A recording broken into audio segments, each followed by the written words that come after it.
The germ theory is applied to infection control in hospitals, the treatment of the food and water, and efforts to control the spread of infection in natural settings. मतलब जो हम आप लोग देखते हो hospitals में जो infection control किस तरह कर सकते हैं हॉस्पिटल्स में हम, जैसे हॉस्पिटल्स में क्या होता है काफ़ी इन्फेक्टेड पीपल आते हैं तो एक से दूसरे को इन्फेक्टेड कर सकते हैं वो, तो उसको स्टेलाइज किया जाता है। तो वहाँ भी जर्म थ्योरी की एप्लीकेशन है वहाँ पर भी, किस तरह हम जो जो जर्म थ्योरी दी गई थी उसके अकॉर्डिंग हम कैसे पर्टिकुलर जो उसने बताया था कैसे इन्फेक्शन फैल सकता है तो उस इन्फेक्शन को कैसे हम रोक सकते हैं, तो कैसे वहाँ पे हॉस्पिटल्स में the treatment of food and water, तो फूड और जो वाटर होता है उसका ट्रीटमेंट में भी जर्म थ्योरी में हेल्पफुल होती है। जैसे वाटर में कोई कंटामिनेशन है किसी बैक्टीरिया वायरस है, इसको उसको कैसे रोक सकते हैं और कैसे फैल सकता है, तो उसमें भी जर्म थ्योरी का एप्लीकेशन है।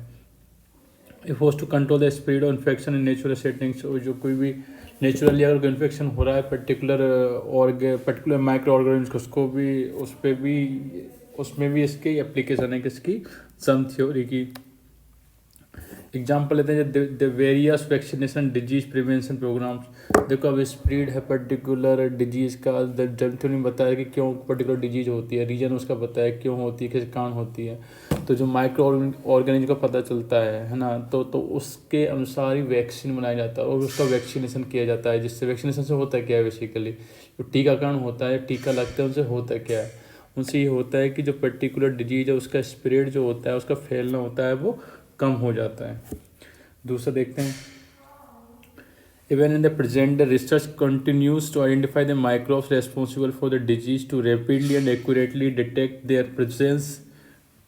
मतलब अभी भी अब जर्म थ्योरी तो पहले दे दी गई पर उसी बेस पर आज भी जो रिसर्च हैं लैब्स हैं उनमें बहुत सारी जो माइक्रो ऑर्गेनिज्म हैं अभी भी वो अनआइडेंटिफाई हैं, उनको आइडेंटिफाई किया जा रहा है। बहुत सारे जो साइंटिस्ट है वो प्रयोग कर रहे हैं जिससे कि नए नए माइक्रोब्स आए, उनको नए नए डिजीज जो खोज कर रहे हैं माइक्रो जो हमें पता नहीं है उनका भी पता लगाया जा रहा है। और ये भी किसकी देन है, जो जर्म थ्योरी उसी की देन है। जर्म थ्योरी ने ही पता चला है कि हाँ माइक्रो ऑर्गेनिज्म होते हैं, तो उसी पे बेस्ड ये सारी चीज़ें अभी चल रही हैं। जैसे कि लैब्स में है, देखो rapidly accurately detect their presence, तो अभी क्या हम एक्यूरेटली और रैपिडली मतलब बहुत तेज़ी से उन पर्टिकुलर माइक्रो ऑर्गेनिज्म को डिटेक्ट कर पा रहे हैं।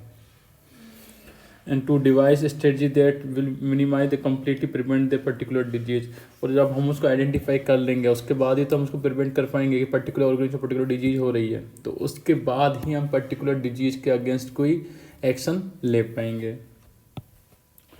The practices of disinfection, sterilization and personal hygiene and proper food preparation have their basis of germ theory। मतलब जो हम जो स्टेलाइज करते हैं अपने हाथों को, डिसइंफेक्शन करते हैं, जैसे अभी ना अभी कोरोना चल रहा है तो उसमें डिसइंफेक्ट करना अपने हाथों को, स्टेलाइज कर अपने हाथों को, पर्सनल हाइजीन जैसे होता है कि आप ध्यान रखते हैं भाई हाथ धुलना चाहिए, ये सब उसी में बेस्ट होते हैं। अगर जर्म थ्योरी नहीं आती तो ना ही हमें पता चलता कि हाँ पर्टिकुलर ऑर्गेनिज्म होता है पर्टिकुलर डिजीज कोज करता है, और ये डिजीज जो कोज हो रही है किस माइक्रो ऑर्गेनिज्म के जरिए हो रही है। तो हम इसी कारण जो उसका हाइजीन जो रखते हैं या स्टेलाइज करते हैं हाथों को या डिसइंफेक्ट करते हैं, वो जो बैक्टीरिया और माइक्रो ऑर्गेनिज्म होते हैं उनको डिसइंफेक्ट करने के लिए ही करते हैं। तो ये भी बेस किस पे होती है, जर्म थ्योरी पर। The knowledge that micro can disease, वो सेम है।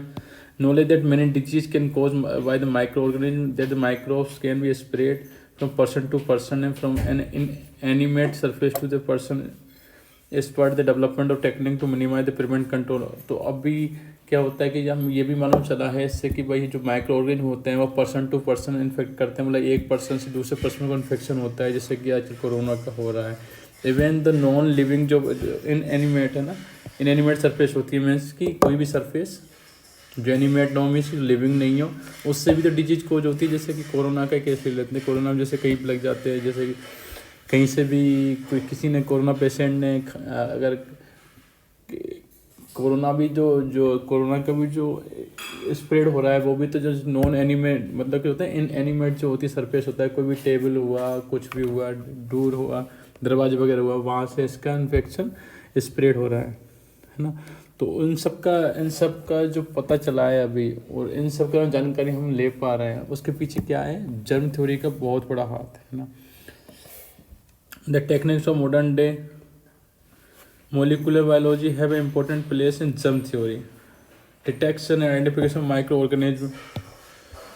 based on the presence of target techniques to target sequences genetic material is making infection control more rapid and efficient. अब जैसे देखो, अब जर्म थ्योरी है, तो germ theory के जरिए हुआ क्या है, जर्म थ्योरी से हमें पर्टिकुलर माइक्रो ऑर्गेनिज्म का पता चला कि माइक्रो ऑर्गेनिज्म हमें मालूम था कि ये पर्टिकुलर माइक्रो ऑर्गेनिज्म से पर्टिकुलर डिजीज कॉज हो रही है। तो डिफरेंट टेक्निक्स होती है, जैसे अब आप पढ़ोगे जेनेटिक्स पढ़ोगे तो मेंडलिन पढ़ो, जेनेटिक्स पढ़ोगे, RT-PCR पढ़ोगे और मोलिकुलर बायोलॉजी पढ़ोगे, तो आप वहाँ देखोगे कि किस तरीके से पर्टिकुलर ऑर्गेनिज्म होती है उसको डिसइंफेक्ट किया जा सकता है उसमें जेनेटिक चेंजेस कर, है ना। तो ये हम कैसे कर पा रहे हैं, क्योंकि हमें मालूम चला है कि पर्टिकुलर डिजीज है वो किसके कारण कोज हो रही है, एक पर्टिकुलर माइक्रो ऑर्गेनिज्म के कारण। तो उस माइक्रो ऑर्गेनिज्म की कौन सी जीन है जो उसके लिए पर्टिकुलर रेस्पॉन्सिबल है, तो उस जीन को ही हम इनएक्टिव कर दें, जिससे कि ये डिजीज का जो स्प्रेड है, जो इन्फेक्शन है, वो नहीं हो पाए। तो ये सारी जो एप्लीकेशन है, डिफरेंट एप्लीकेशन और इम्पोर्टेंस है जर्म थ्योरी के।